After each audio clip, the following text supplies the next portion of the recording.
नमस्कार दोस्तों, स्वागत है आप सभी का मेरे YouTube channel the Sanatan express पर एक बार फिर से।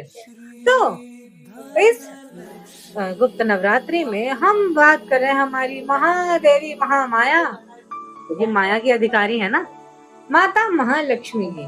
हमने बात करी उनके उद्गम की, हमने बात करी उनके अर्धांग की, हमने बात करा कि उन्हें क्या क्या चीजें प्रिय हैं, घर में क्या करे क्या ना करे कि उनका वास सदैव रहे।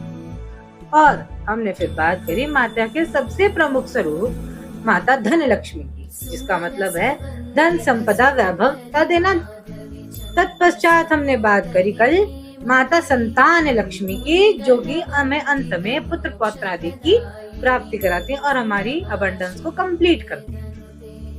तो आज हम एपिसोड 3 में बात करने जा रहे हैं, इसके लिए मैं बहुत ज्यादा एक्साइटेड हूँ, माता गज लक्ष्मी।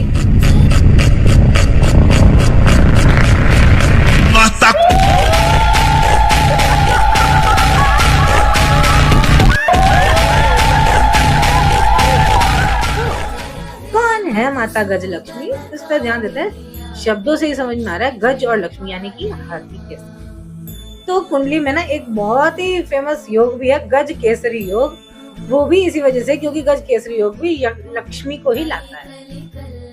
गज लक्ष्मी, माता गज लक्ष्मी की कथा बहुत ही इंटरेस्टिंग है, मैं सुनाता हूँ। जब ऋषि दुर्वासा के शाप से देवता, असुर और महादेव तक श्रीहीन हो गए, माता लक्ष्मी जाकर समुद्र में छुप गई कि अब तो ऋषि दुर्वासा ने श्राप दे दिया श्रीहीन होने का, मुझे अब जाना होगा।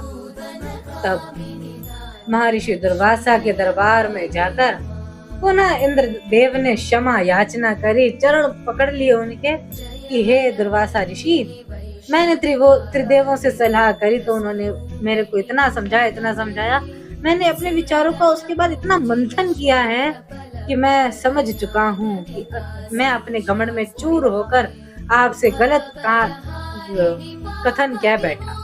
मुझे माफ करें और हमें पुनः लक्ष्मी प्रदान करने की कृपा करें या हमारे को रास्ता बताएं।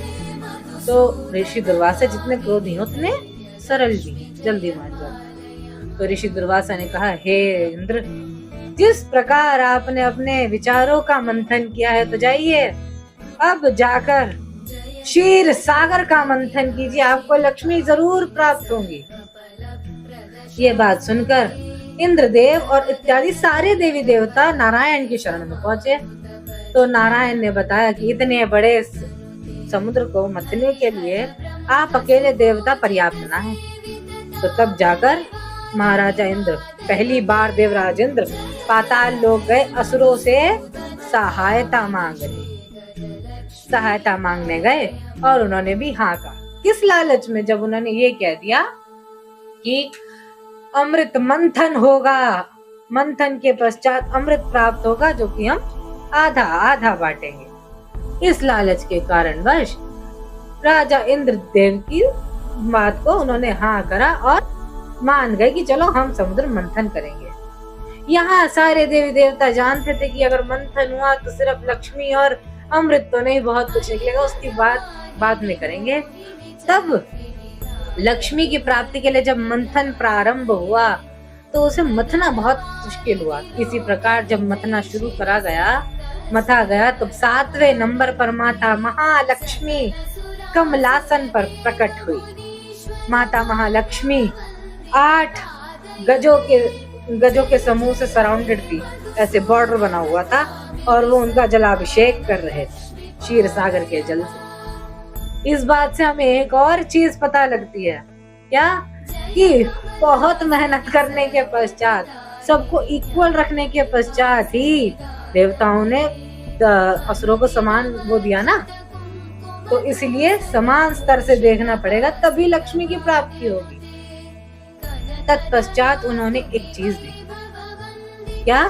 कि जो श्री है यानी कि माता लक्ष्मी है, वो खुद श्रीहीन है, मतलब श्रृंगार में तो है किंतु पूर्ण नहीं है, ना सिंदूर है, ना उनके सुहाग की कोई निशानी नहीं है। तो तब माता पार्वती ने सुझाव दिया कि आप देखिए कि श्री स्वयं श्रीहीन है, पहले इनको नारायण से भेंट करवाइए, तत्पश्चात ये पूर्ण होंगी और आपका कल्याण है। तत्पश्चात ही माता लक्ष्मी को नारायण से परिपूर्ण करा गया और माता लक्ष्मी ने कमलासन धारण कर कर 4 भुजाएं धारण करी, जो कि हमारे 4 स्तंभ हैं। इस माध्यम से माता लक्ष्मी हमें क्या बताना चाहती है? यदि आपको राजाधिराज बनना है, राजाओं के भांति लक्ष्मी की प्राप्ति करनी है, तो आपको गज लक्ष्मी की पूजा करनी चाहिए। और गज लक्ष्मी और कोई नहीं, आपके घर में बैठी हुई हर कन्या है। 4 हाथ आपके 4 रिश्ते हैं, 2 कमल यानी कि जो 2 आपके साथ कोमलता से चलते हैं, अर्थात आपकी माँ या फिर आपकी पत्नी। तत्पश्चात आपके 2 हाथ जो कि थोड़ा सा अभय और वर मुद्रा में है, यानी कि आपके गुरु के स्वरूप में भी आपको लक्ष्मी मिलती है, गुरु माँ के स्वरूप में। माता लक्ष्मी की श्रृंखला में हम आगे जानेंगे माता के अगले स्वरूप के बारे में। फिलहाल आज के लिए इतना ही, और जय माँ गज लक्ष्मी बोलना कमेंट में टाइप करना मत भूलिएगा, और सब्सक्राइब करे बिना मत जाना।